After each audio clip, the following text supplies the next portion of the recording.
on m'a demandé de faire un petit topo sur qu'est-ce qui faisait la particularité de la série. Moi, quand j'ai démarré avec l'unitaire, de l'unitaire télé, j'ai démarré avec du long métrage. Et donc la toute première série que j'ai faite, c'était donc entre 2005 et 2007, c'était Les Oubliés. Et ça a été un gros changement dans la manière de narrer, parce que la façon de travailler pas du tout la même. Et je dois dire que cette première série, Les Oubliés, ça a été, on va dire, un long film de 6 heures, qui a été ensuite découpé en espèce de chapitres 6 fois 52 minutes, et c'était pas véritablement de la série. Et on a commencé avec mon collègue Hervé, qui coécrit et réalise. On a commencé vraiment à appréhender ce qu'était la série quand on a commencé à faire Pigalle pour Canal. Où là, on a vu vraiment commencer à réfléchir au médium. Et, parce que c'est une chose de la regarder, et puis après, c'en est une autre de la penser et de la faire. Et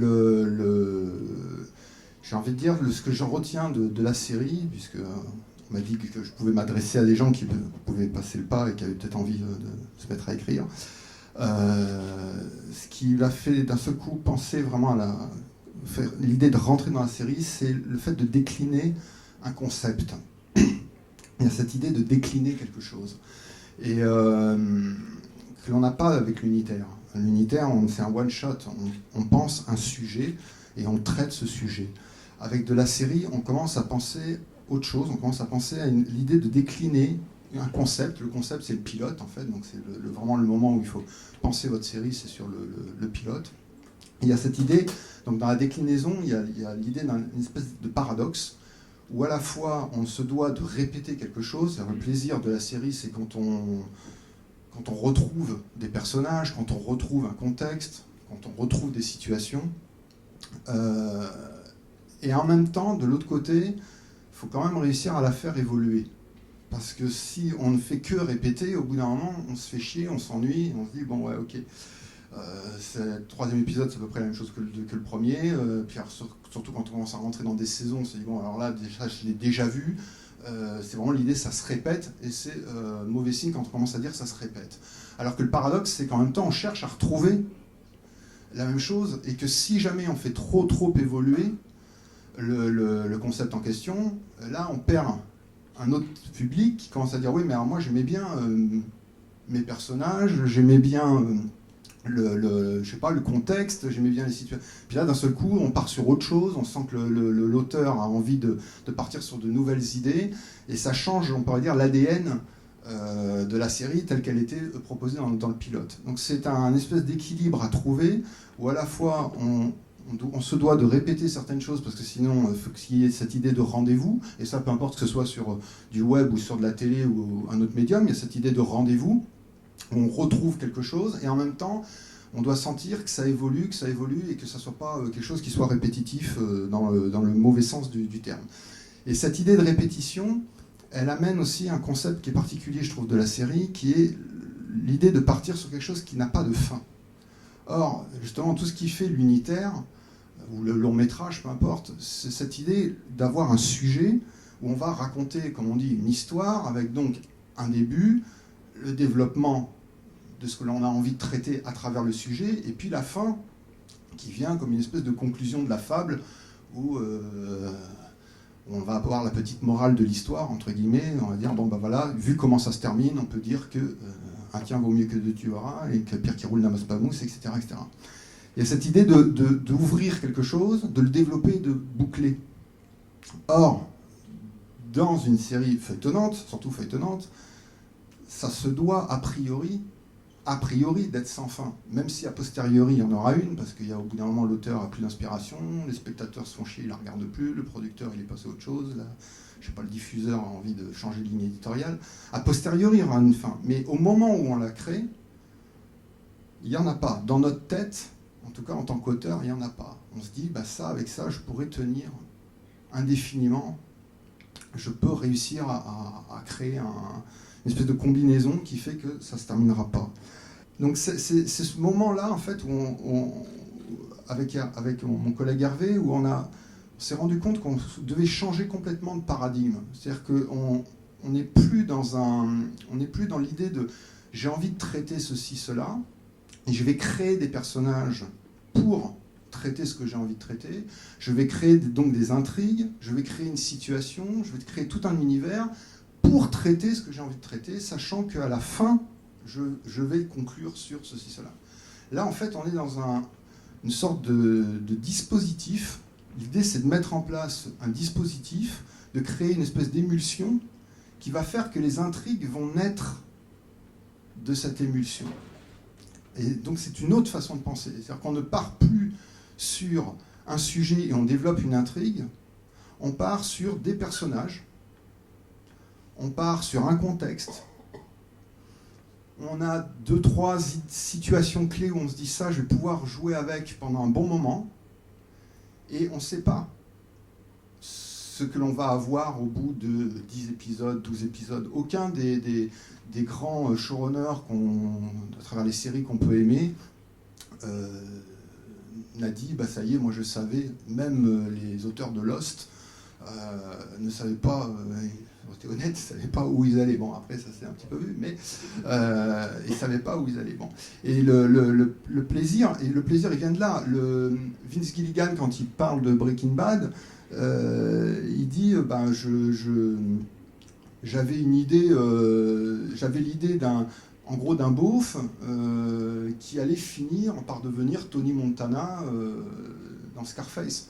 Mais comment il allait y arriver, d'ailleurs même Jesse, quand même pareil, un personnage, c'est un binôme Breaking Bad, hein, Jesse devait mourir apparemment à la fin de la saison 1, il devait s'en débarrasser.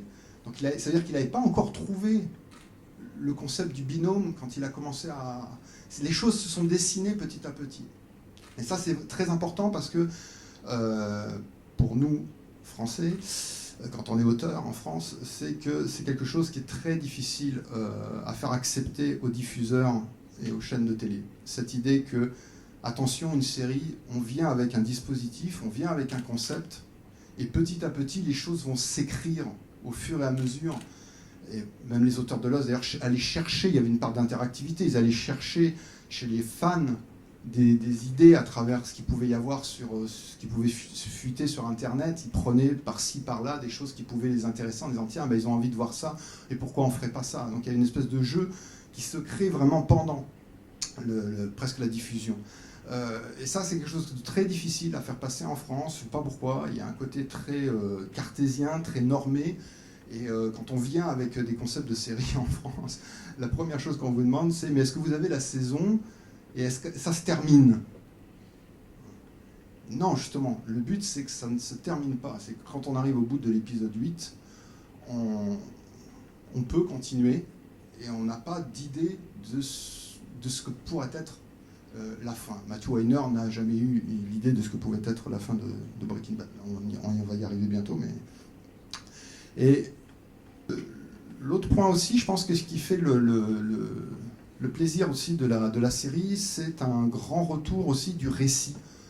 Alors je parle de la série feuilletonnante. Il y a vraiment un retour du récit tel qu'il a... Il faut vraiment remonter au 19e pour retrouver ce grand plaisir du récit. Le XXe siècle a plutôt été vers une espèce d'anti-narration avec... une volonté d'aller dans une forme de minimalisme ou de surréalisme, des choses qui n'étaient pas forcément Là, il y a un vrai retour du récit, une espèce de côté épique, une dimension épopée, avec ce plaisir propre à ce type de récit qui est on sort justement de la notion d'histoire avec juste un début, un milieu, une fin. C'est la dimension récit avec des intrigues multiples. Et le plaisir, c'est aussi ce qui fait la particularité de la série. C'était d'ailleurs un peu notre faute quand on a fait les témoins, où on était tout entièrement axé sur le personnage de Gamblin dans Les Oubliés, donc le personnage de Janvier, et on ne voyait quasiment tout qu'à travers son regard, à travers son prisme, et ça, Du coup, c'est quelque chose qui ne collait pas trop avec la série, où on a besoin de multiplier les points de vue. Et le vrai plaisir de la série, c'est ce que les Américains appellent le cross-cut. On passe d'une intrigue à une autre, on multiplie les points de vue, et il y a un moment où les intrigues finissent par se croiser. Et il y a ce plaisir de voir petit à petit les personnages, avec chacun leur histoire, qui se croisent. Donc cette dimension d'avoir de multiples protagonistes fait aussi partie pour moi de ce qui fait vraiment la narration sérielle. Et avec cette idée, en règle générale, quand on a des protagonistes multiples au cinéma, il y a ce désir, cette envie de vouloir à chaque fois faire en sorte que tout converge. Parce que ça fait partie, encore une fois, du média. On a une histoire. Donc si on lance de multiples intrigues, si on a derrière une intrigue A, B, C, D, E, on fait en sorte qu'à la fin, les choses convergent vers un même point, qu'on appelle dans le jargon le climax, où les choses vont se conclure. Là, non, justement. Et il y a un effet domino. C'est-à-dire que quand c'est bien écrit, entre guillemets, vu le médium, quand on résout l'intrigue A, automatiquement, par effet domino, on se sent obligé de résoudre l'intrigue B, l'intrigue C, l'intrigue D. Parce que tout s'enchevêtre. Le plaisir de la série, c'est vraiment ce truc de lancer des fils où non, vous allez à un moment résoudre, et d'ailleurs on pourrait parler de la question de la résolution, vous allez résoudre une intrigue, l'intrigue A, derrière, vous n'êtes pas obligé, si vous êtes en train de résoudre l'intrigue sur Don Draper, vous n'êtes pas obligé de résoudre l'intrigue à côté de Peggy, là je parle de Mad Men, vous n'êtes pas obligé de résoudre. Et donc du coup vous vous retrouvez avec cette espèce de ce jeu où vous lancez comme ça de multiples intrigues qui sont, on va dire, je dirais dissociées, qui se croisent, mais qui sont en même temps totalement dissociées l'une de l'autre. Et il y a cette idée de résolution. En règle générale, quand on essaye de résoudre une intrigue dans de la série, le but c'est de ne surtout pas fermer en fait. Donc on a, je dis n'importe quoi, on a un moment, l'intrigue de Paul, Paul essaye de briguer un poste à la direction d'eux, bon voilà, on lance quelque chose, ça va prendre un épisode, 2 épisodes, il va y avoir de multiples péripéties pour qu'il accède, je pense à des séries type House of Cards ou ce genre de trucs, pour qu'il accède au poste en question. On pourrait se dire, dans le cadre d'un unitaire, bon, ben, une fois qu'il a réussi à avoir ce poste, peu importe. Alors, il l'a eu avec cynisme, peu importe. On va dire quelque chose autour du fait qu'il a réussi à avoir ce poste. Ce que je disais, la petite fable à la type La Fontaine, quoi. Tiens, vaut mieux que deux, tu l'auras. Ok. Bon. Là, non. Le but, c'est de dire, ok, maintenant il a eu ce poste. Ah ben non, au contraire, je vais rester sur cette intrigue et je vais me dire, bon, ok, alors maintenant, que se passe-t-il maintenant qu'il l'a ? Parce qu'il s'est fait chier pendant 3 épisodes à essayer de l'obtenir. Maintenant qu'il l'a, et le plaisir, il est là. C'est dans ce coup, on est en train de dire aux spectateurs, voyez, vous pensez que c'est terminé ? Eh ben non, pas du tout. Ça ouvre, le fait qu'on en arrive là, ouvre une nouvelle perspective, ouvre une nouvelle porte. Et donc c'est comme ça que petit à petit se fait l'évolution de la série. Quand une série évolue bien, en fait, ce sont des intrigues qui petit à petit ouvrent des portes sans jamais, et c'est là vraiment la difficulté, c'est une espèce de travail d'équilibriste, où je pense que même avec des années d'expérience, on est toujours confronté à ce problème d'équilibre, sans jamais toucher à l'ADN de la série qui fait que quand on regarde un Mad Men, eh ben on regarde un Mad Men. Et qu'on va avoir toujours à peu près les mêmes décors, toujours à peu près les mêmes situations, toujours à peu près les mêmes les mêmes personnages de toute façon, et qui sont à peu près caractérisés, même s'ils bougent et ils évoluent peu, de façon à pouvoir les retrouver et d'avoir à chaque fois ce plaisir du rendez-vous.